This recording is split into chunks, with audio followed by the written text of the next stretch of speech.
All right, welcome back to the channel. We got to talk B Simone real quick, and not just in the you know way that we're just kind of happy for someone's downfall. There's lessons in here that we can walk away with. I think that's really should be the case, right? So let's get into it. But of course, I got to gatekeep. I got to gatekeep. I got to gatekeep. Like, comment, subscribe. Let's go. He can't have a 9 to 5. What? Why not? You don't want him to have an honest job? I mean, he could be a hustling entrepreneur. So you want him to be you want CEO status? Yes. Okay, he can't So like he can't like clock in and clock out. No. So like we're all familiar with this, right? This conversation went viral a couple years ago, and I think it was one of those things that lit the storm, with the 9 to 5 being sort of looked down upon. Now we all can understand, 9 to 5, why people have 9 to 5s, right? It's security. And I think in all honesty, right? I'm an entrepreneur, but I have a 9 to 5, right? And I have my reasons for having 9 to 5. There is security in there. The downside in that, right? Realistically, the downside is that you get exhausted. You get exhausted. The 9 to 5 takes what I like to call, you have premium hours in your day, and then you have garbage time. Most of your premium hours are during your 9 to 5. Then what's left over, and this I'm saying after traffic, after making sure you're eating, after your social, obligations, friends, family, and such. That time left over, that wee bit of time that you're supposed to have for yourself, for sleeping, or maybe maintaining your health, that's the time you kind of have to attack your entrepreneurial dreams. So it's difficult, right? There's choices and trade-offs. You can do the 9 to 5, you can be secure. If you're going to, for those of you that want to be entrepreneurs, and I'm gonna do a video on that specifically in the coming days. Yeah, use your 9 to 5 as a jumping off platform. But in B Simone's case, yeah, you don't want a guy with a 9 to 5. All we should do is really honor that she's not the woman for you, right? Let's continue. No. Damn, I B think Simone. entrepreneurs should date entrepreneurs. Okay, but still, there's people who have really good jobs with vocational skills. If he's a mechanic, I'm sure, but no, you're not gonna understand my lifestyle. You're not gonna understand why I'm up at 3 a.m. damn, you making And this harder you, for me. Okay, all right, you all right. know, he has to be an entrepreneur. A business owner. He getting one of them Yes. stimulus packages from Donald Trump, one of them small business loans, and he ain't buying jewelry with it. Or moving into that direction. Yeah. All right. He Said I would never date a man with the 9 to 5 at this stage of my life, right? And at my stand-up show, I end my show with this now. I'm on tour with Martin Lawrence, arena of 30,000 people. I end my show with this. They clap it. I said, y'all are some of the hardest working citizens in the nation. You get up, you go to work, you take the kids to school, you clocking in to a job you probably don't give a damn about. You got other hopes and dreams, and you work so hard. I had a 9 to 5 less than 3 years ago. And then I say, clap if you would love to be there the next 50 years. The arena, I'm talking 30, gets quiet. I said, okay, if you would love to be there the next 50 years, I ain't. Yeah, we all, have gone through periods where we hate our jobs, and especially, talking to men. A lot of us, yeah, we have a strong distaste for the thing that takes us away from our family, but we have an appreciation that it allows us to take care of said family. Now let's be fair, right? Let's look at this fairly. Entrepreneurship is not for everyone. That risk, right? That sink or swim by your own, devices, it sounds good, right? I think we have a habit of looking forward in life and seeing the results of someone's hard work. And then we somehow simultaneously end up ignoring the amount of time, the years that it took someone to get there. We see the Lamborghini, we see the Porsche, right? We see the trappings, we see the G Wagon, and we're like, that person's a business owner. So therefore, if I become a business owner, I can then achieve the same thing. There's a lot that goes into it. I mean, it's not even secret sauce. It's just a lot of just goes into before you arrive there. You don't see how many years it took for someone to be an overnight success.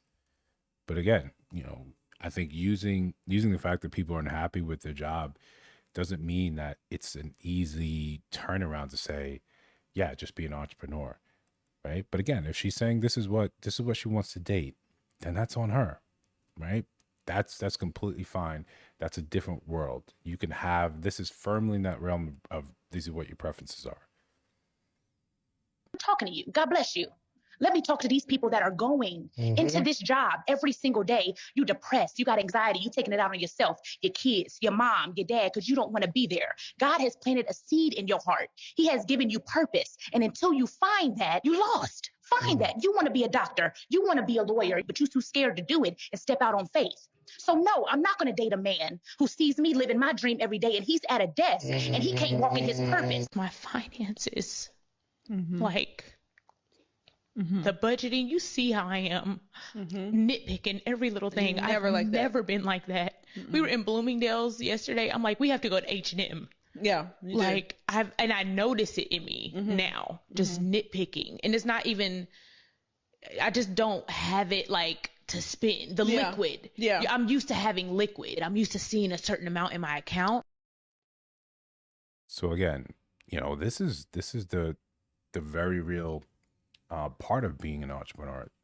You keep what you kill, right? Rather than you line up, for the line and then you get fed, right? You put in your time, your week, your 2 weeks, your month, wherever way you get paid, wherever way your job is set up, and then there's security in that.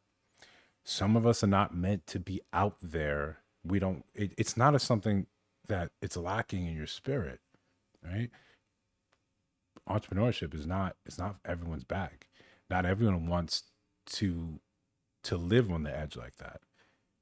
It's nice, it's great when it's working, right? And I can say the same. When it's working, it's great. It feels amazing. It feels like, I've got the secret code. I've got the secret sauce. No one else is better than me. I am the best. You guys wish you could be like this. You guys wish. And then when it goes bad, right? When it goes bad, it's on you to fix, right? No one else comes and saves you. If you don't do the work, then nothing happens, right? That's double-edged sword. That's the sort of the beauty of it. You are responsible for your success. And when you're making it, when you're doing it, no one can really take that away from you. That's you, right? That's tangible evidence, proof that you did the thing. But it's not always perfect. And that type of stress, not everyone's built for it. Doesn't make them less of a person. Doesn't mean that something's wrong with their spirit, something that they're missing something. It just means they're being realistic with themselves. So you can't be with someone that is basically stable, right? Because you believe they wouldn't be able to understand why you're up at 3 a.m. doing whatever you need to do. Plenty of us get up at 3 a.m. That has nothing to do with entrepreneurship. Most of the time I'm up early because my actual 9 to 5 nothing to do with my entrepreneurship. Nothing at all. Maybe an idea struck me for a new chapter, new scene in a book, right? But I'm up at 3 a.m. because I couldn't sleep and I barely beat the alarm. It's time to go to the gym. Nothing to do with my entrepreneurial job. I think we should, again, this is a scenario where, we like to see, we feel validated, right? There's a subsection of to feel validated because we never stepped into our dreams, right? If you wanted to be an entrepreneur, you never took it. It's good to see when people try it and they fail. You feel better about yourself, right? Because you didn't do it. You were secure, and now she's, for her, penny pinching. You feel good, like, yeah, okay. I think then there's another subset of us that should feel as if, yes, this is part of the risk. This is part of the chance, right? Maybe not be so, loud and boisterous and demonstrable of your choices and like, hey, I can't deal with someone like that. The internet is it's a funny place, and it's the closest thing to God as it never forgets. So let this be a cautionary tale of what you put out there, right? What you put out there is a click away for someone to bring up, clip together, and then watch you in your desperate, vulnerable moments and say, that was your fault. You had that coming, right? Because you wanted to be an entrepreneur, because you wanted to look down on people, with a 9 to 5, right? And that's definitely how it came across originally. And now I think she's being a lot more contrite, which just maybe that's growth. Maybe that's a season of growth for her. it's show business and comedy. It's sink or swim, right? And it's how well you relate to the people, and that sometimes has nothing to do with how much effort and work you put in. So again, I plan to do another video about entrepreneurship and what my takes on it, what lessons I would hope to sort of teach someone, teach myself if I were to go back to do that.